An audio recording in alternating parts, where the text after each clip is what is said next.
তাহাজ্জুদ পড়েও ফল পাচ্ছেন না, ভুলটা এখানেই। রাত জেগে তাহাজ্জুদ পড়ছো কিন্তু জীবনে কোনো বরকত নেই। মন খারাপ লাগছে, ভুলটা হয়তো এখানেই। প্রথম ভুল, শুধু চাওয়া, শুকরিয়া না করা।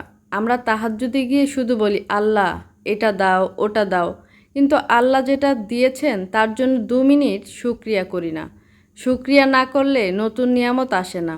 আল্লাহ বলেন, তোমরা শুকরিয়া আদায় করলে আমি বাড়িয়ে দেব। দ্বিতীয় ভুল, লোক দেখানো।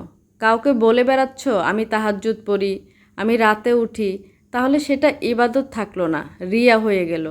তাহাজ্জুদ হলো আল্লাহ আর তার গোপন কথা গোপন রাখো। গোপন ইবাদতে বরকত বেশি। তৃতীয় ভুল, ফরজ নামাজ মিস করা। ফরজ ছেড়ে নফল পড়লে আল্লাহ খুশি হন না। আল্লাহ হাদিসে কুদসিতে বলেন, বান্দা আমার কাছে ফরজের চেয়ে প্রিয় কিছু দিয়ে নৈকট্য লাভ করতে পারে না। আগে 5 ওয়াক্ত নামাজ ঠিক করো, তারপর তাহাজ্জুদ।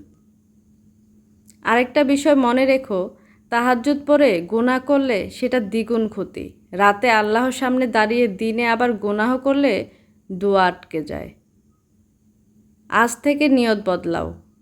খালিস নিয়তে পড়ো, শুকরিয়া করো, ফরজ ধরে রাখো আর গুনাহ থেকে বাঁচো। দেখবে তাহাজ্জুদই তোমার জীবন বদলে দেবে ইনশাআল্লাহ। আল্লাহর রহমত খুব কাছে।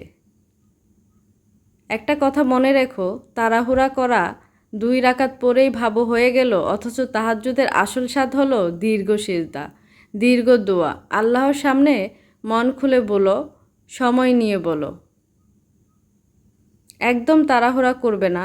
আল্লাহ চান তুমি তাকে মন দিয়ে ডাকো, অন্তর দিয়ে আল্লাহকে ডাকো।